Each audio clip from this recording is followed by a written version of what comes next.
Bismillahirrahmanirrahim. Assalamualaikum warahmatullahi wabarakatuh.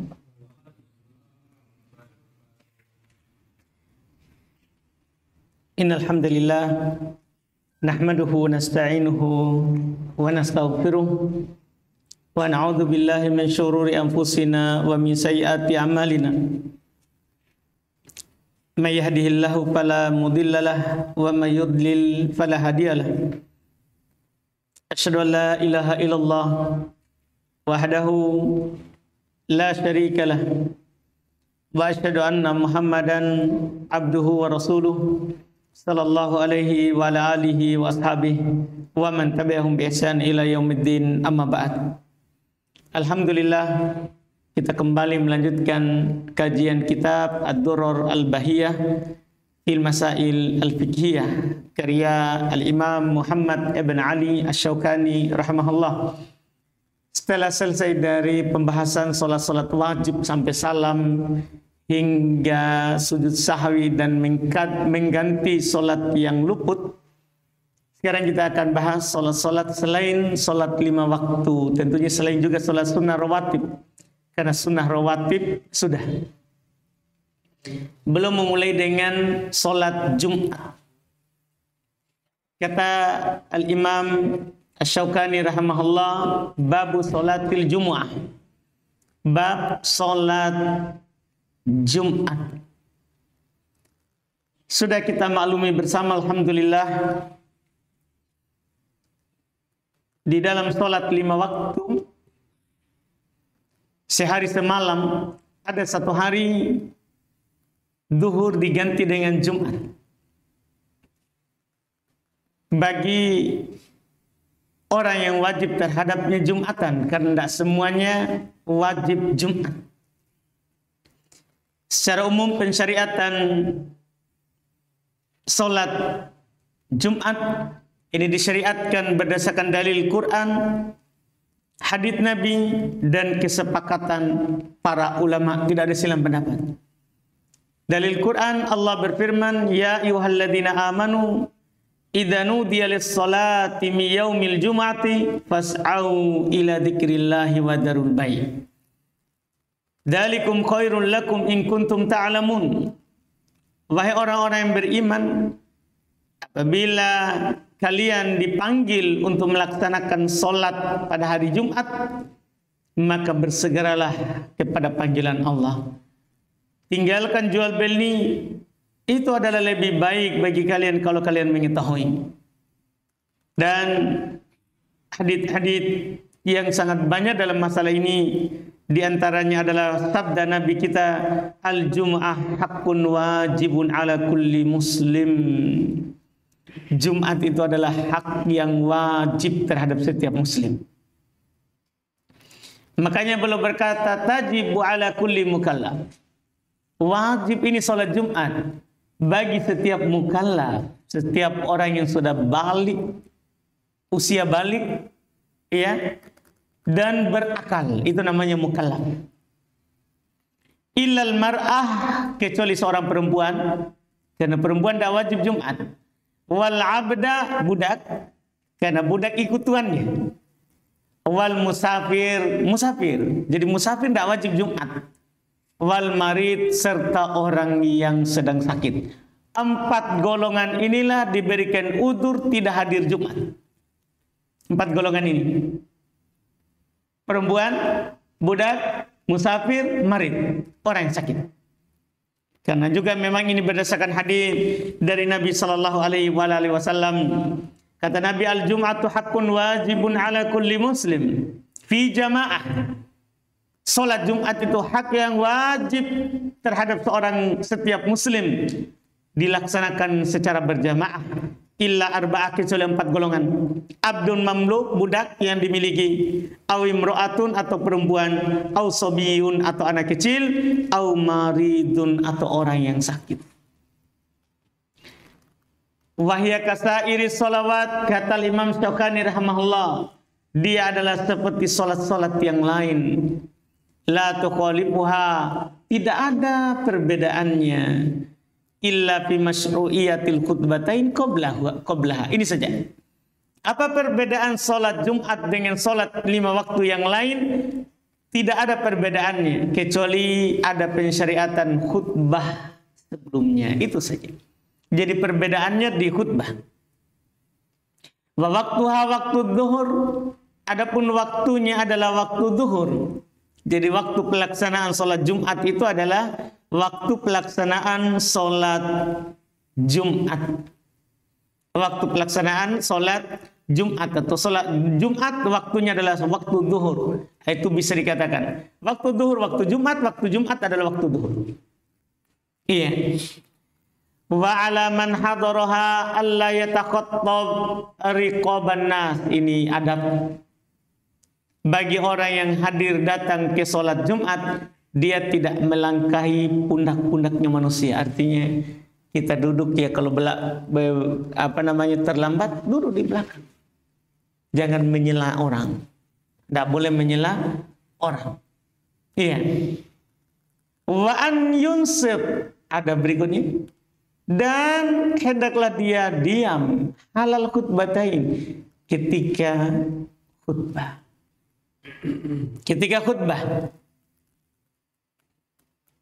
Dalam hal ini kata Nabi sallallahu alaihi wasallam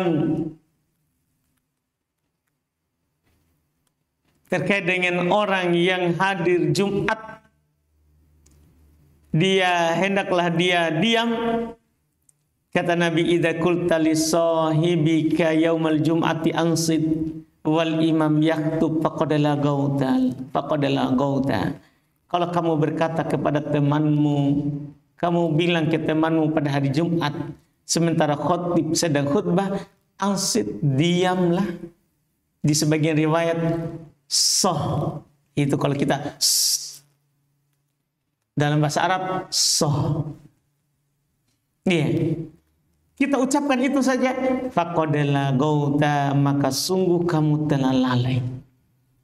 Dari sinilah kita bisa pahami bahwa Jumat itu bagi orang menghadirinya, dia di antara adabnya tidak melangkahi manusia, pundak-pundak mereka, dan juga dia diam. Kemudian di antara adabnya wanudi balahut tabkir, dianjurkan baginya untuk datang cepat karena ada keutamaan. Bagi orang yang mampu disunahkan. Sunnah Jumat itu datang cepat. Sunnah pada hari Jumat itu datang cepat. Kata Nabi sallallahu alaihi wasallam, man iktasala yaumal jum'ah. Siapa yang mandi pada hari Jumat guslal janabati, seperti mandi junub. Bukan junub ya, tapi seperti mandi junub. Di sana ada kesalahan dalam pemahaman. Katanya mandi junub artinya mendatangi istrinya di hari Jumat. Supaya mandi junub. Iya, orang bilang malam berkah. Iya. Sunnah Rasul. Enggak. Perhatikan lafaz haditsnya. Siapa yang mandi di hari Jumat guslal janabah, seperti mandi junub. Karena kita di hari Jumat sunnah kita mandi seperti mandi junub. Sunnah kita mandi seperti mandi junub. Artinya gimana itu mandi junub? Itu kita cuci tangan. Ya, kita mencuci tangan. Telapak tangan, kemudian kita kumur-kumur masukkan air ke hidung, keluarkan, cuci wajah, cuci tangan sampai ke siku, usap kepala, cuci kaki, baru siram. Bukan seperti mandi junub. Seperti mandi junub yang kita sudah ambil di kitab Thaharah. Jadi siapa yang kata Nabi mandi pada hari Jumat seperti mandi junub, tumaroha, kemudian berangkat ke masjid. Maka annama qarraba badanah, seakan-akan dia berkurban satu ekor onta. Itu kata Nabi fi sa'atil ula, di jam pertama. Di jam pertama. Wa man roha fi sa'atil tsaniyah, siapa yang berangkat di jam kedua, lebih lambat daripada kata tadi, maka annama qarraba baqarah, seakan-akan dia berkorban sapi. Wa man roha fi sa'atil tsalitsah, siapa yang berangkat ke jam ketiga di hari Jumat, hari Jumat. Bagaimana pembagian jamnya? Yaitu hitung mulai dari terbit fajar sampai masuk waktu zuhur. Itu cara baginya. Karena hari itu mulai dari terbit fajar itu hari. Sebagaimana malam mulai dari matahari terbenam sampai terbit fajar. Jadi kita hitung jamnya. Nih kita bagi-bagi. Siapa yang berangkat jam ketiga, faka'annama qarraba kabshan akron, masya Allah. Seakan-akan dia berkorban kambing jantan yang bertanduk. Berarti ini kita bisa berkurban setiap pekan bagi yang mampu. Wa man raha fi sa'ati rabi'ah, siapa yang berangkat di jam keempat. Jadi bukan hitungan jam Pak ya, jangan sampai kita hitung jam dinding, bukan. Ini kita bagi nanti, kita bagi itu dari duhur, dari masa waktu subuh sampai duhur. Siapa yang berangkat di jam keempat, faka'annama qarraba dajaja, seakan-akan dia berkurban ayam. Wa man raha fi sa'atil khamisah, siapa yang berangkat di jam kelima, faka'annama qarraba baydah, seakan-akan dia berkurban telur. Fa'idha kharajal imam, kalau imam sudah keluar, khotib maksudnya. Bukan imam salat tapi khotib. Kalau khotib sudah keluar, karena sunnahnya Pak, khotib itu tidak duduk di depan begini. Karena kalau dia langsung duduk depan begini, malaikat tutup cepat buku. Ini yang harus juga ditahu oleh khotib. Jadi khotib itu sunnahnya masuk saat masuk waktu. Iya, alhamdulillah. Iya, kalau ini dipraktikkan enak. Kita rahmat, khotib kan harus rahmat juga kepada orang-orang, Pak. Kadang orang terlambat. Jadi sunnahnya itu khotib Nabi kalau keluar khutbah, belum enggak sholat tahiyat masjid, langsung ke mimbar. Langsung naik mimbar. Karena kasihan. Karena kalau khotib sudah masuk masjid, tutup. Malaikat akan tutup buku. Akan tutup buku. Maka kata Nabi, jika khotib keluar, hadaratil malaika yastami'un, maka para malaikat akan hadir mendengarkan khutbah. Ini masalahnya. Jadi dari sini kita bisa pahami bahwa khotib itu keluar saat mau khutbah. Kalau ada kamar di depan, dia duduk di depan. Dia duduk di kamar. Nanti masuk waktu baru dia keluar naik mimbar. Ini sunnahnya. Ini adalah sunnahnya. Makanya masjid itu kan ada dari depan pintunya. Harus ada pintu depan. Karena khotib nanti kan tidak boleh melangkah-langkai orang juga seperti yang lain. Iya. Maka kalau tidak ada itu tidak apa-apa lah. Dia datang duduk di depan. Tapi itu sudah menyelisihi yang Nabi lakukan. Yang Nabi lakukan. Cuman ini adalah sunnah ya, sunnah. Artinya khotib itu tetap sah khutbahnya. Cuman dia tidak melakukan yang sunnahnya.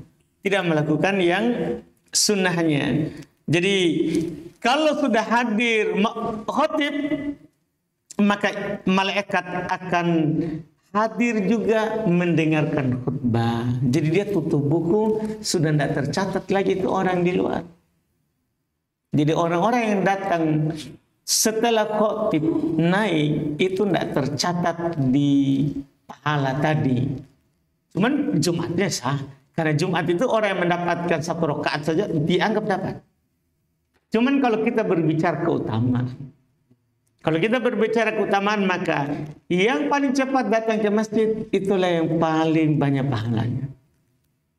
Itulah yang paling banyak pahalanya. Kemudian kata beliau wattatayyub, disunahkan untuk memakai parfum.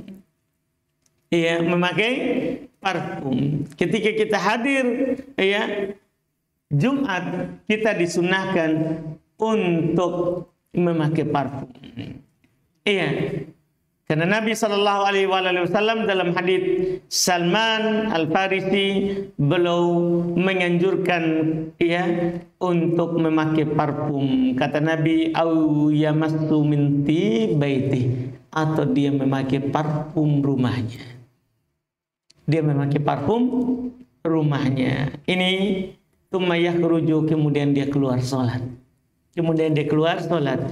Watajammul, dan bertajammul, berhias, maksudnya berpenampilan ya dengan rapi dan bagus. Intinya khudhu zinatakum inda kulli masjid. ambil pakaian terbaik kalian saat kalian ke masjid. Ambil pakaian terbaik kalian saat ke masjid. Iya. Kemudian waman berikutnya wadunu minal imam. Sunnah kita mendekat ke imam, dan ini tentunya kalau kita datang cepat maka kita akan dekat ke depan. Jadi sunnah kita langsung ke depan. Waman adraka rakaatan minha faqad adrakaha. Siapa yang mendapati satu rakaat saja, ini yang saya bilang tadi. Siapa yang mendapatkan satu rakaat dari sholat Jumat maka dia telah mendapatkan Jumat. Cuman tidak mendapatkan keutamaan. Wahya fi yaumil id rukhsah. Masya Allah, dia di hari Id diringankan untuk kita tidak Jumat. Kecuali khotib ya, karena dia harus datang. Jangan sampai nanti ada juga orang yang mau Jumat. Tapi diringankan. Kalau hari Jumat kemudian bertepatan dengan Id, kita sholat zuhur. Diringankan. Misalnya Idul Adha atau Idul Fitri bertepatan dengan hari Jumat, maka kita diringankan untuk melakukan sholat zuhur. Kita diringankan untuk melakukan sholat zuhur. Apa dalilnya? Hadits riwayat Imam Abu Daud, Ibnu Majah, dan selainnya dari Abdullah bin Umar, dari Zaid ibn Arqam. Kata beliau, anna Nabi sallallahu alaihi wasallam shallal Id min awalin nahar, tsumma rakhasa fil Jum'ah. Bahwa Nabi sallallahu alaihi wasallam pernah salat Id di awal siang, maksudnya awal siang pagi. Dia di awal siang. Karena kan subuh. Ketika terbit subuh namanya awal hari. Itu awal hari namanya. Awal hari terbit fajar. Kemudian terbit matahari awal siang. Awal siang. An-Nabi sholat Id di awal siang, kemudian belum meringankan pada Jumat. Belum meringankan pada Jumat. Ini sholat ya Jumat. Inilah sholat Jumat. Dan ada beberapa hal yang beliau juga tidak sebutkan di sini. Kita sebutkan saja sebagai faedah, yaitu kita disunahkan pada hari Jumat. Ya, kalau kita rinci tajammul tadi, berarti potong kuku, cukur kumis, potong bulu di sekitar kemaluan, cabut bulu ketiak, itu namanya tajammul tadi. Itu namanya tajammul. Iya, di samping tadi sudah mandi, kemudian dianjurkan juga kita pada hari Jumat kita bersolawat, kita sering-sering bersolawat, ya. Kemudian pada hari Jumat kita dianjurkan untuk membaca surat Al-Kahfi. Dan juga di antara yang penting yang perlu ingatkan adalah pada hari Jumat ada satu waktu doa mustajabah. Doa mustajabah. Dan satu waktu itu adalah setelah sholat asar, berdasarkan pendapat yang paling kuat. Karena ada hadis dalam riwayat Abu Daud setelah sholat asar. Nah, ini yang terkait dengan Jumat. Untuk kelengkapannya, alhamdulillah, setelah itu sholat Id Fitri dan Idul Adha. Ini kita ambil di pertemuan akan datang insyaallah. Alhamdulillah. Kita cukupkan dulu pada pertanyaan. Fadhol.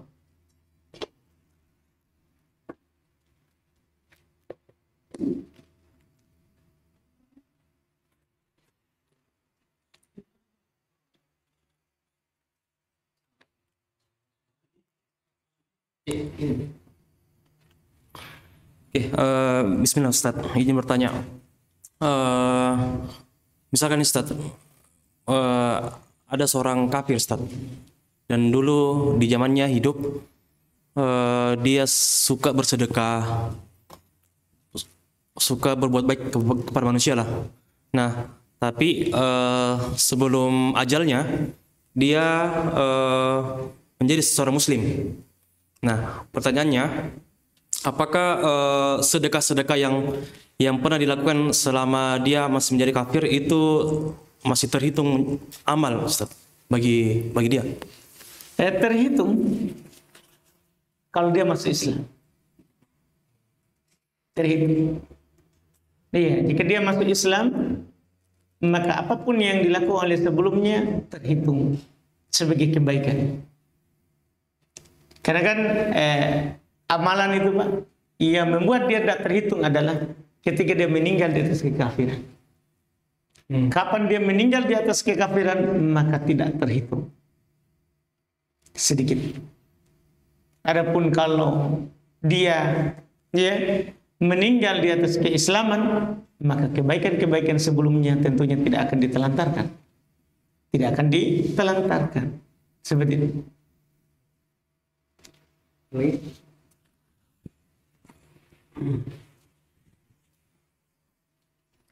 Ini Ustaz sedikit di luar dari tema Ustaz terkait orang yang sering masih mempercayai hal-hal yang tahayul Ustaz begitu. Musyrik Ustaz. Apabila dia bertobat, apakah dia memperbaharui keislamannya atau bagaimana Ustaz? Atau cukup bertobat saja Ustaz? Cukup bertobat. Karena tahayul itu, kalau dia hanya meyakini itu hanya sebab, oh ya ini gara-gara ini saya begini. Ya, itu kan dia syirik kecil. Nah, syirik kecil itu adalah bedanya dengan syirik besar, tidak mengeluarkan pelakunya dari Islam. Kecuali dia bilang, ini yang membuat saya berbahaya, sialkan. Bukan karena Allah, inilah sesial karena ini. Itu sudah syirik besar. Terkadang begini Ustaz dia, kalau dia mau keluar biasa, tiba-tiba ada piring pecah, dan terjadi juga hal yang keluarganya lah terjadi hal yang kecelakaan atau apa. Nah itu dia percaya bahwa ini piring ini. Iya. Biasanya kan orang dia jadikan itu tanda saja. Itu biasanya Pak. Bukan dibesar Ustaz. Iya, kalau dia jadikan itu maka dia itu syirik kecil. Tidak sampai mengeluarkan dia dari Islam. Sehingga tidak perlu memperbaharui apa? Syahadat. Cukup dia tobat kepada Allah, bertekad kuat dalam hati untuk tidak mengulangi lagi hal tersebut. Sama ini Ustaz, terkait sholat Id Ustaz. Biasa itu di kompleks itu kan adanya masjid Ustaz. Jadi kita itu biasanya sholatnya di masjid. Cuman ini jamaah Ustaz yang awalnya itu laki-laki depan, perempuan makin membludak, laki-laki lagi di belakang, di sebelah sana lagi perempuan, tidak beraturan Ustaz ini. Saf. Laki-laki perempuan, apakah itu masih bisa ditolerir atau bagaimana Ustaz? Jadi pada dasarnya panitialah yang mengatur untuk awalnya. Panitialah yang mengatur bahwa ini jemaah laki-laki, ini jemaah perempuan. Mereka yang mengatur. Dan jemaah perempuan itu di belakang. Karena di masa Nabi seperti itu, laki-laki di depan dan perempuan di belakang. Iya. Tapi kalau sudah diatur masih kacau begitu, sah sholat Id. Selama jamaah itu adalah di belakang imam. Selama dia di belakang imam. Adapun dia tidak beraturan malah dia di depan, ini masalah. Iya. Kecuali Masjid Haram Makkah Pak, karena memang dia melingkar, disebabkan wajib menghadap Ka'bah. Wajib menghadap Ka'bah sehingga dia tidak lurus begini. Dia melingkar mengelilingi Ka'bah. Seperti itu. Sekali Ustaz. Ini mungkin terkait dengan niat Ustaz. Nah, misalkan ini kita sudah berniat untuk mandi junub ketika kita mau ke masjid untuk sholat Jumat.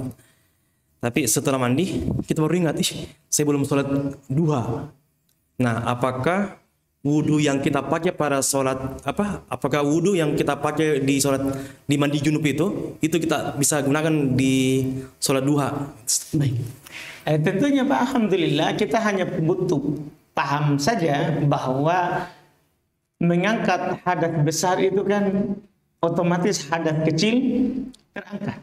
Dengan sebagaimana kita boleh sholat fardu dengan hadas, mandi dari hadas besar, maka boleh kita sholat sunnah dengan mandi. Kan terangkatnya hadas apakah dengan mandi bagi yang hadat besar atau dengan wudhu bagi yang hadat kecil, maka boleh dia melakukan lebih dari satu sholat. Atau sholat wajib saja bisa dia kerjakan dengan mandi itu atau wudhu tadi, maka otomatis sholat sunnah lebih bisa lagi. Tapi niatnya Ustaz, awalnya dia mandi junub saja. Iya kan dia niat suci dari hadat. Oh. Kan begitu. Dia kan tidak niat untuk sholat. Kan begitu. Bahkan walaupun dia niat mandi untuk hadir Jumat, kan dia sudah mengangkat hadat. Maka bisa dia. Iya, seperti kita masuk masjid. Ya. Kita masuk masjid, kita wudhu sekarang di hari Jumat. Untuk apa kita niat? Ya mau hadir sholat Jumat. Sampai di masjid kita tahiyat masjid. Kita sholat wudhu. Kan begitu. Diangkat.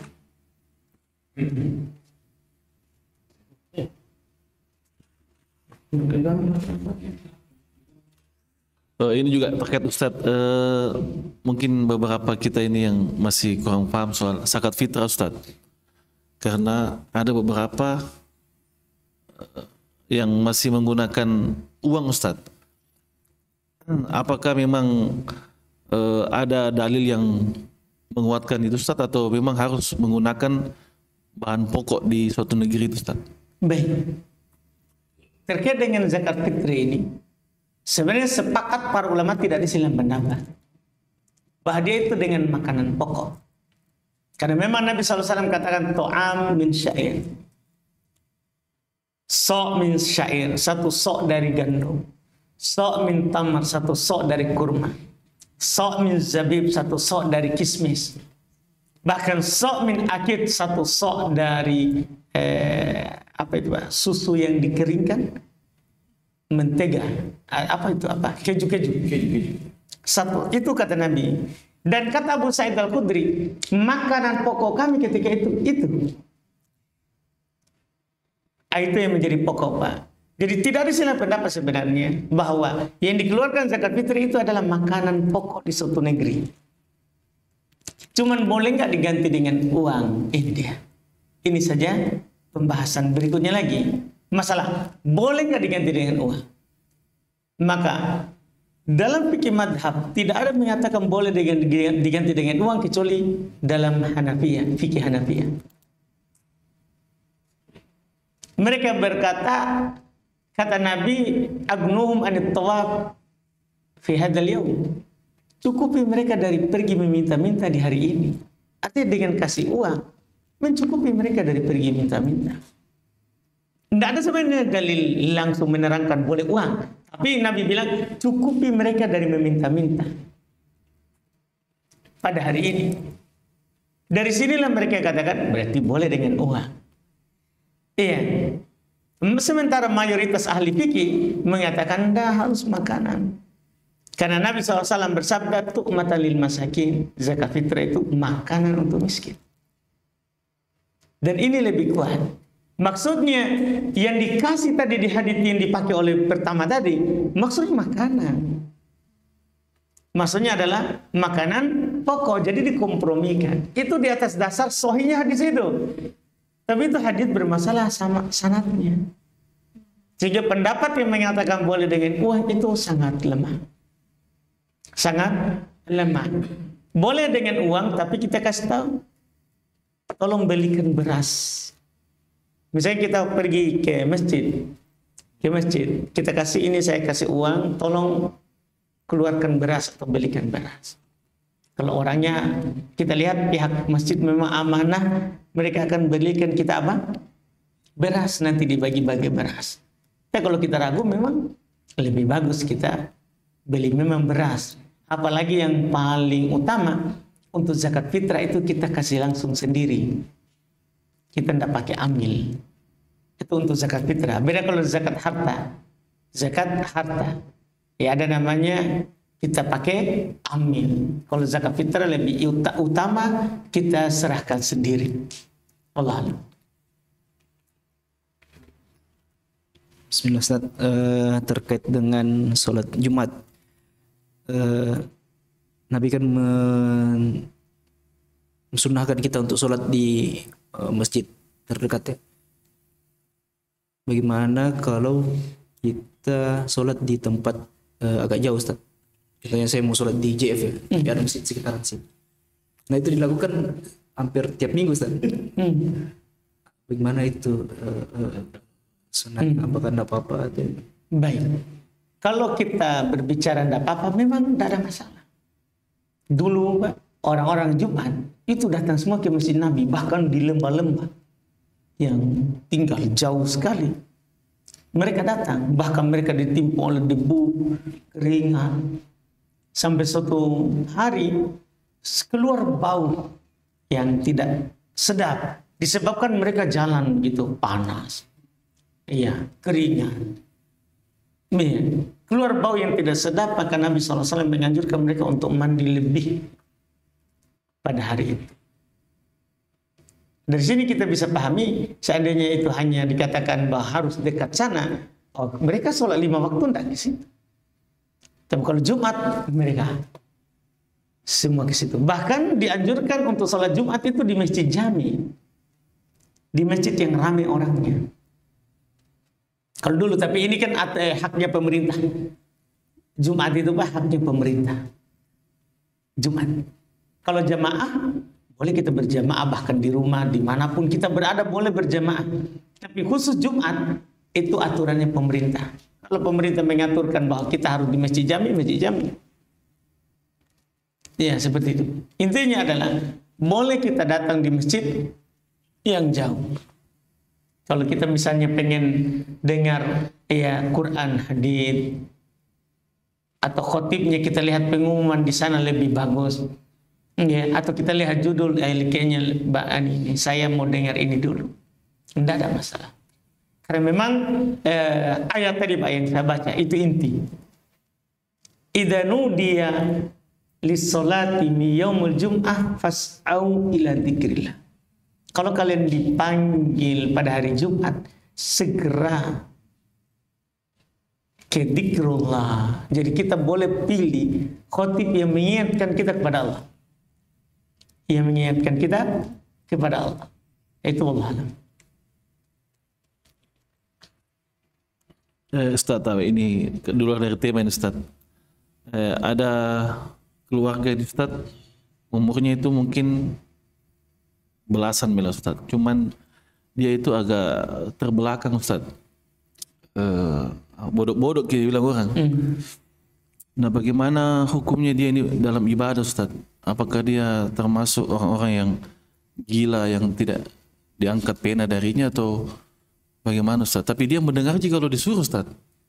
Cuman enggak bisa enggak bisa fokus.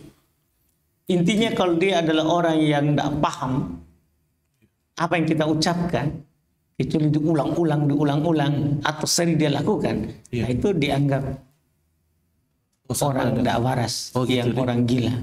Oh iya. Iya. Makanya anak kecil itu kenapa tidak dibebani beban syariat? Kan dia tidak paham apa yang dikatakan dan apa yang dia katakan. Kalau dia ucapkan itu hanya karena ikut. Makanya orang belum dianggap mukallaf, terbebani oleh syariat kalau dia belum berusia balik. Kan disitulah dia sudah matang berpikirnya.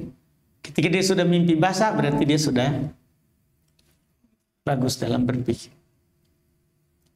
Maka orang yang gila ya, atau kadang gila kadang tidak, maka itu tidak wajib baginya syariat. Kecuali tadi yang kadang gila kadang tidak, maka saat tidak gilanya wajib, saat gila tidak. Seperti itu.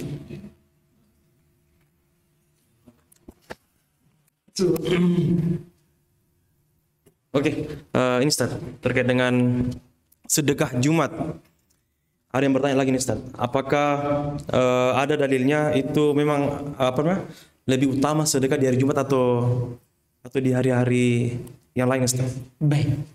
Dalam hadits Abu Hurairah kata Nabi, "Ma min ayyamin yusbihu fihil ibad illa wa malakan yanzilan."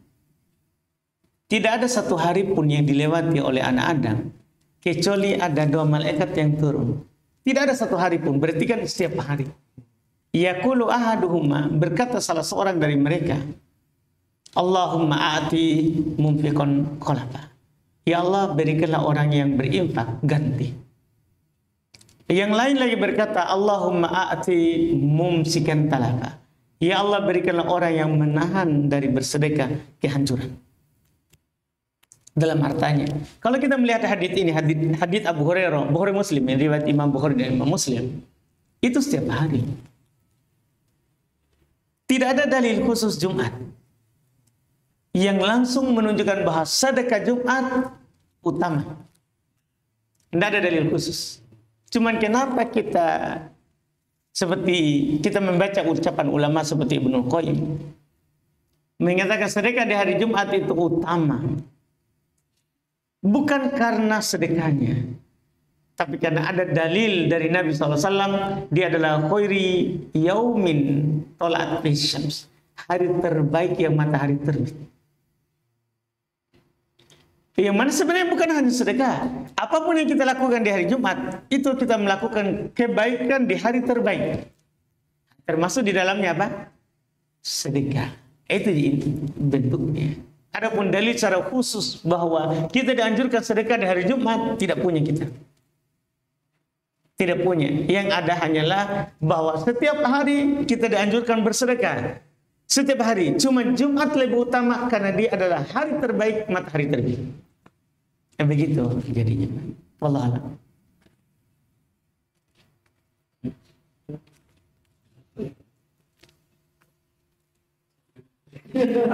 Terakhir ini ya. Ini Ustaz. Kalau Bapak berdua ini Masya Allah. Aduh. Dah Ustaz. Jadi waktu sholat subuh tadi ini, saya sementara sholat sunnah di rumah, 1 rakaat sudah qomat Ustaz. Nah, apakah ini saya batalkan ini sholat langsung ke masjid atau saya selesaikan saja Ustaz? Ya, kata Nabi, idza qimatis shalah fala sholata ilal maktubah. Jika sholat telah dikomatkan dan kita wajib, kita harus ke masjid, tidak ada sholat kecuali sholat wajib, kecuali perempuan. Kalau perempuan kan tidak wajib berjamaah, dia sholat komat, tidak ada masalah. Biar di rumah Ustaz ini? Biar di rumah, itu berlaku umum Pak. Itu bukan hanya di masjid. Saya pikir di masjid. Ini hito, ini pembicaraan terkait dengan orang yang harus hadir masjid. Orang yang mau hadir masjid, kalau komat, tidak boleh lagi dia sholat. Walaupun dia di rumah. Seperti itu. Baik. Kita cukupkan. Alhamdulillah. Subhanallah. Hamdik. Assalamualaikum warahmatullahi wabarakatuh.